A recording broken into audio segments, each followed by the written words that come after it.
Assalamualaikum warahmatullahi wabarakatuh. Hello my students, how are you today?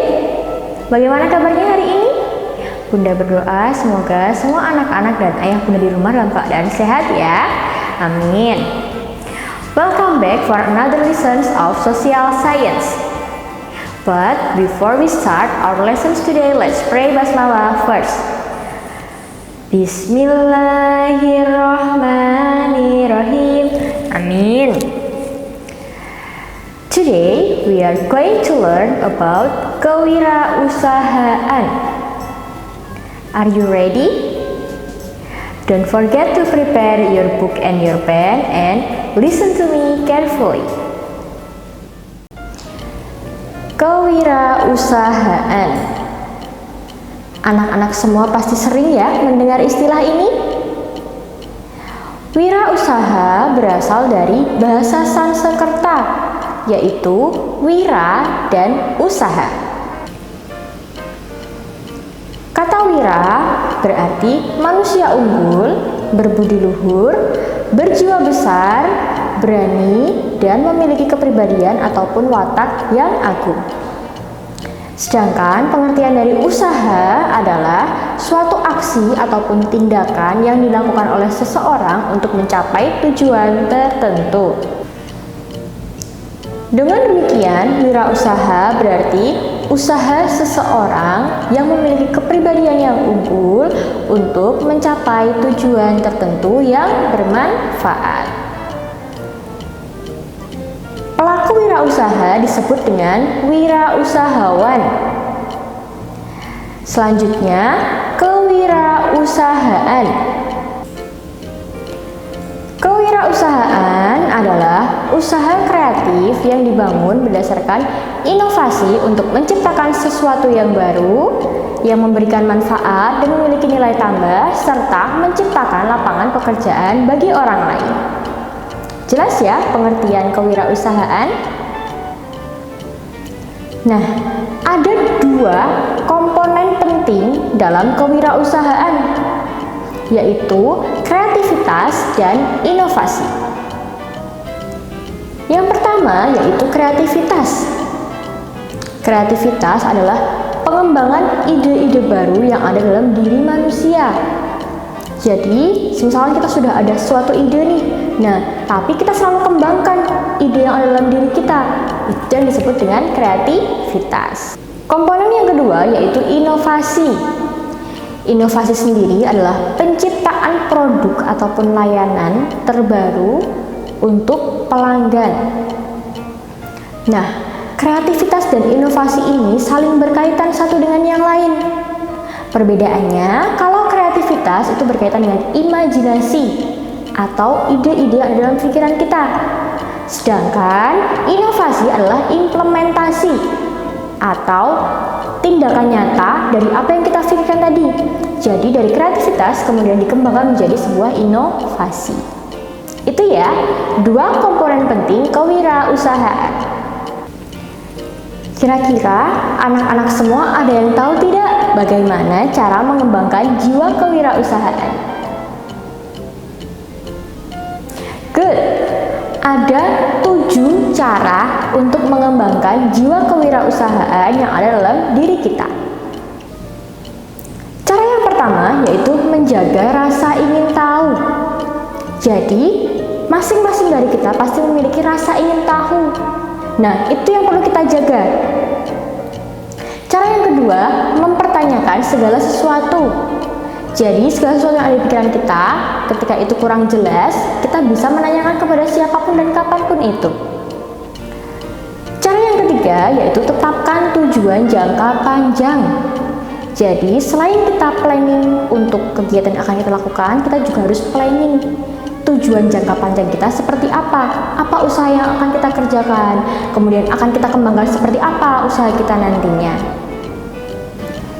Yang keempat, tuliskan beberapa ide yang kita pikirkan. Jadi jangan hanya kita pikirkan saja, tapi kita tuliskan agar kita tahu, kita punya bukti yang nyata bahwa kita punya beberapa ide yang harus kita wujudkan. Yang kelima, kita harus banyak membaca. Membaca apapun itu, baik buku, kemudian majalah, isu-isu terkini, artikel, dan lain sebagainya, itu bisa menambah wawasan kita agar kita tahu perkembangan apa sih yang sedang dibahas saat ini. Seperti itu. Cara yang keenam yaitu bergaul dengan banyak orang. Dengan kata lain, kita tambah terus relasi kita. Kita bisa berteman dengan siapapun, baik itu pejabat, ataupun rekan kita sendiri, ataupun orang-orang yang memiliki usaha-usaha yang lebih maju daripada kita, sehingga kita memiliki wawasan untuk mengembangkan usaha kita. Cara yang ketujuh atau yang terakhir yaitu menerima kritik yang membangun. Jadi, jangan sampai kita anti kritik. Kita harus tetap mau dikritik, karena tujuannya untuk kebaikan kita. Itu ya, 7 cara membangun jiwa kewirausahaan dalam diri kita.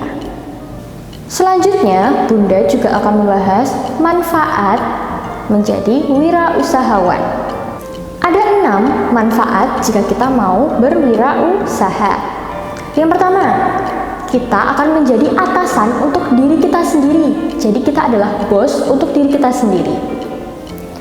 Yang kedua, tidak akan kehilangan pekerjaan selama kita istiqomah dalam menjalankan wirausaha tersebut.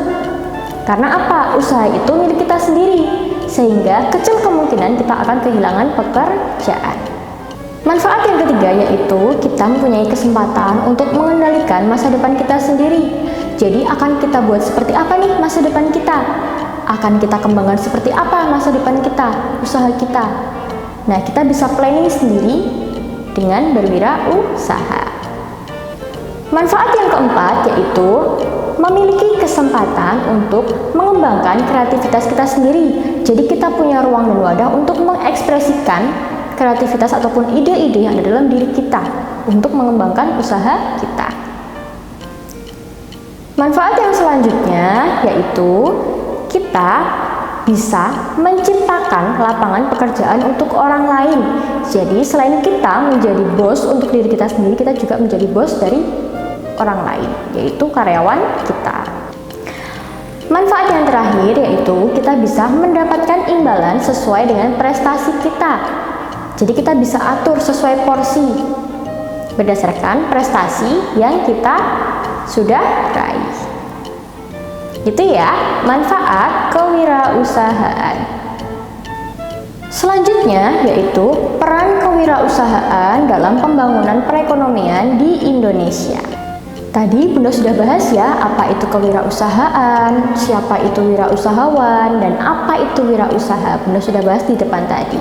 Nah, kewirausahaan ini berperan penting dalam pembangunan perekonomian suatu negara. Kenapa? Karena seseorang yang berwirausaha, selain dia membangun perekonomian dirinya sendiri, dia juga turut membangun perekonomian suatu negara. Yang pertama, menciptakan lapangan pekerjaan bagi orang lain. Seperti yang Bunda sampaikan tadi, hal ini dapat menekan atau mengurangi jumlah tingkat pengangguran yang ada di Indonesia. Kemudian yang kedua, yaitu menciptakan dan mendistribusikan kekayaan. Jadi, income yang masuk kepada seorang wirausahawan itu akan dia putar terus dalam usahanya, dan itu nanti turut menyumbang dalam kekayaan negara. Yang ketiga yaitu menyeimbangkan pembangunan regional. Yang keempat, membantu mengangkat kekayaan ekonomi regional. Kemudian yang kelima yaitu meningkatkan taraf hidup masyarakat. Dan yang keenam ataupun yang terakhir yaitu meningkatkan ekspor. Itu ya, ada 6 peran kewirausahaan dalam pembangunan perekonomian Indonesia. Oke kelas, we will stop here. We will continue next week. Do you have any question before we end this class for today? Apakah anak-anak ada yang ditanyakan sebelum Bunda akhiri pembelajaran pada hari ini? Jika anak-anak masih ada yang ditanyakan, anak-anak bisa langsung menghubungi Bunda Esti. Marilah kita akhiri pembelajaran pada hari ini dengan berdoa terlebih dahulu. Before we close our lessons today, let's pray hamdalah together. Alhamdulillahirabbil alamin. Amin. Semoga apa yang kita pelajari hari ini dapat bermanfaat. Bunda akhiri, wassalamualaikum warahmatullahi wabarakatuh. Semua anak teladan itu hebat. See you!